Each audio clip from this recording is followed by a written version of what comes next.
विद्यार्थी मित्रांनो, good morning. आज आपण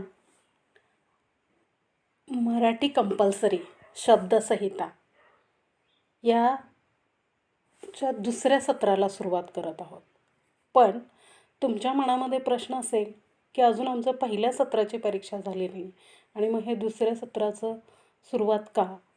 तर तुमचे पहिलं सत्रही लवकरच कोरोना आटोक्यात आला की तो पूर्ण होणार आहे आणि त्यानंतर आपल्याला फार कमी वेळ मिळणार आहे हे सगळं शिकवण्यासाठी. म्हणून आपण सत्र 2च्या अभ्यासक्रमाला सुरुवात करणार आहोत.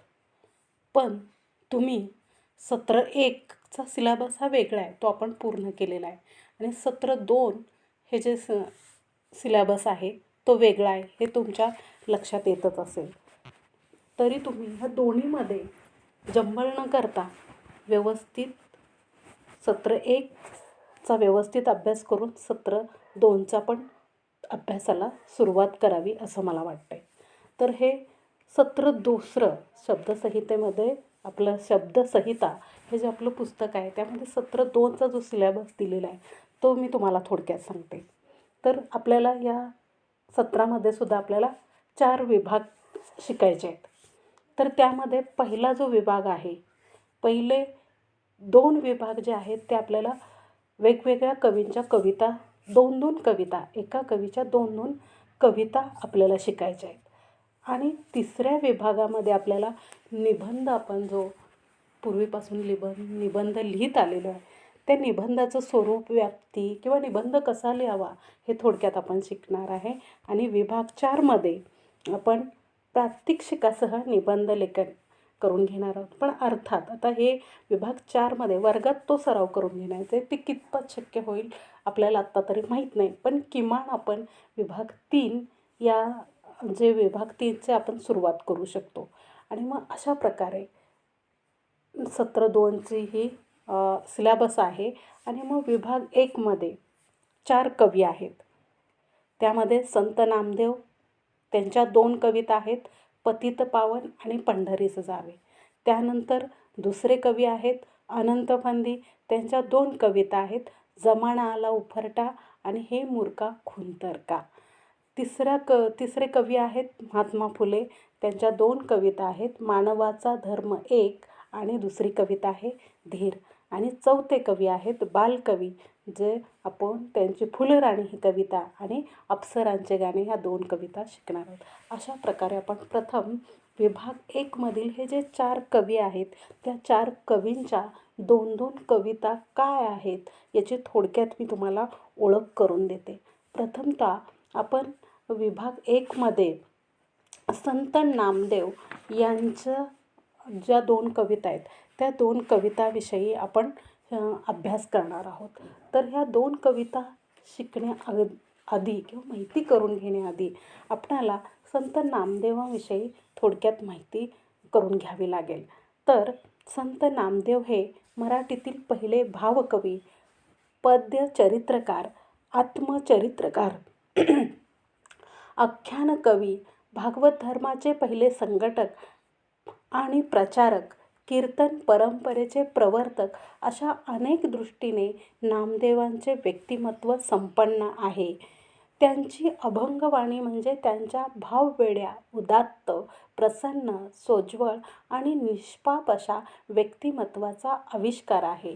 नामदेवांनी मराठी, हिंदी आणि इतर भाषांमधून रचना केलेल्या आहेत. त्यांच्या नावावर आज सुमारे 2,500 अभंग आहेत. भागवत धर्माची पताका पंजाबपर्यंत फडकवणारे ते पहिले मराठी संत होत. त्यांनी पंजाबमधील घुमान येथे वास्तव्य केले होते. शीखांच्या गुरु ग्रंथ साहिबामध्ये त्यांच्या रचनांचा समावेश आहे. आत्मचरित्र, संतचरित्र, तीर्थावळी, समाधी, बाळ, क्रीडेचे अभंग अशा बहुविध रचना त्यांनी केलेल्या आहे. सुंदर शब्दचित्रे, उत्तम भावकाव्य आणि उत्कट भक्ती ही त्यांच्या अभंगाची वैशिष्ट्ये आहेत. असे हे संत नामदेव यांचा कालखंड इसवी सन 1270 ते इसवी सन 1350 हा मानला जातो. अशा ह्या नामदेवांनी पतित पावन ही एक अभंग आपला लिहिलेला आहे. त्या पतित पावन या अभंगात ते काय म्हणतात, पतित पावन आहेस म्हणून या अभंगामध्ये नामदेवांच्या उत्कट विठ्ठल भक्तीचा आविष्कार झाला आहे. नामदेवांची विठ्ठलावर अपार श्रद्धा आहे. त्यांची मनोभावे सेवा करावी, त्याला सगुण रूपात पाहावे ही त्यांची इच्छा आहे. मात्र कठोर भक्ती करूनही विठ्ठल त्यांना भेटत नाही. त्यावेळी नामदेव विठ्ठलाला स्पष्ट शब्दात सुनावतात, हे विठ्ठला, तू पतित पावन लोकांना पावन करून घेणार आहेस म्हणून मी तुझ्या दारात आलो आहे. पण तू भेट देत नाहीस म्हणून मी रागावून माघारी जात आहे. तू कृतज्ञ आहेस, अभिमानी आहेस, त्यामुळे पतित पावन म्हणून घेण्याचा तुला अधिकार नाही. हातात झेंगट घेऊन मी तुझा कृतज्ञपणा दौंडीच्या द्वारे सर्वांना सांगणार आहे. हे देवा, तुझ्याकडून मला काही नको, तुझ्यावर माझे प्रेम आहे म्हणून हा सारा खटाटोप सुरू आहे. या अभंगामधून नामदेवांचे विठ्ठलावरील निस्सीम प्रेम व भक्ती व्यक्त होताना दिसते. असे हे थोडक्यात अशी पतित पावन ही नामदेवांची कविता आहे. तर ही कविता अतिशय मनोवेधक आहे आणि नामदेव आणि विठ्ठल यांचे जे नाते आहे त्या नातेसंबंधावर प्रकाश टाकणारे आहे. नामदेवांना विठ्ठलावर अतिशय निस्सीम असे प्रेम आहे आणि हे प्रेम व्यक्त करताना त्यांनी अतिशय समृद्ध अशा शब्दांचा वापर केलेला आहे आणि त्यातून आपले मनोभाव किंवा आपली भावना त्यांनी व्यक्त केलेली आहे. अशा ह्या पतित पावन या कवितेमधून नामदेवांना विठ्ठलावरती आपले निस्वार्थी मनोभावी प्रेम असल्याचे त्यांनी नमूद केलेले आहे. अशा या नामदेवांनी अगदी घुमाणपर्यंत मराठी भाषेचा पताका नेण्याचे काम केलेले आहे.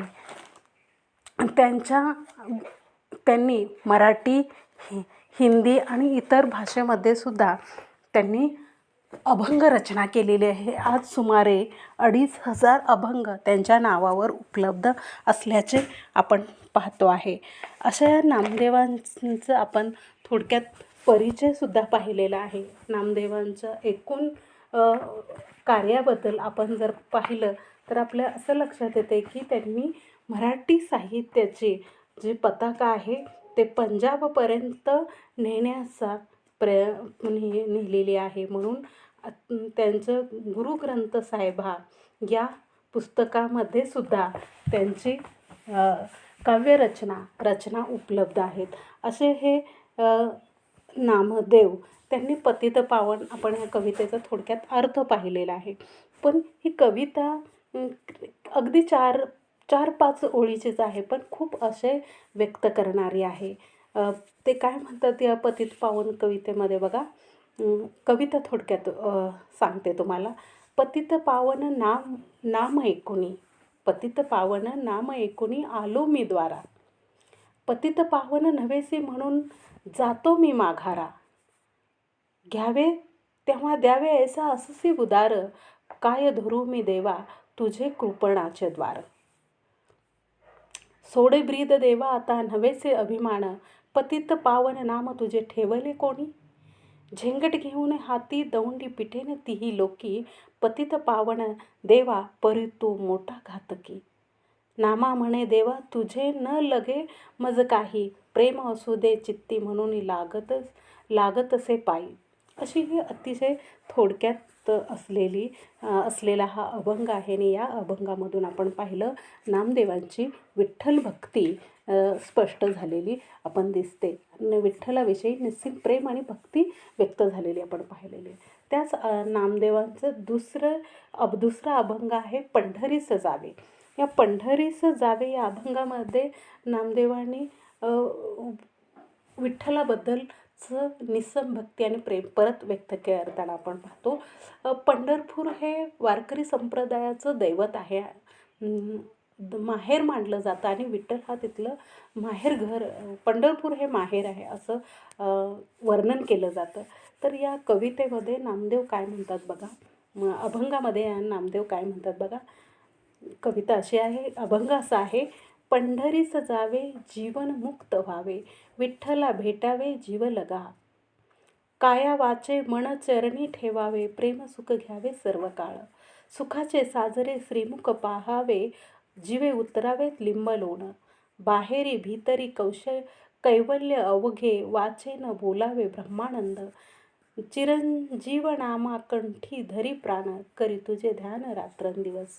असं या कवितेमधून नामदेव काय म्हणतात या अभंगाचा, नामदेवांची ही कविता नाही, हे अभंग आहे, ते लक्षात घ्या. माझ्या तोंडातून परत परत कविता हा शब्द येतोय, पण हे 2 अभंग आहेत.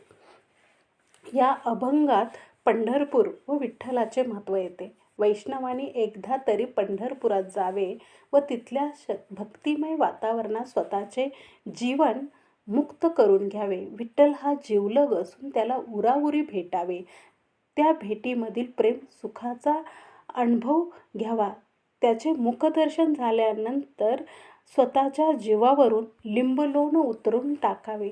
विठ्ठल दर्शनाने अंतर्बाह्य कैवल्याचा अनुभव येतो व ब्रह्मानंदाची अनुभूती येते आणि यासाठीच नामदेव रात्रंदिवस विठ्ठल भक्तीत रममाण होताना दिसतात. अशा प्रकारे आपण या 2 अभंगाचा, नामदेवांच्या 2 अभंगाचा थोडक्यात आपण असे पाहिलेलं आहे.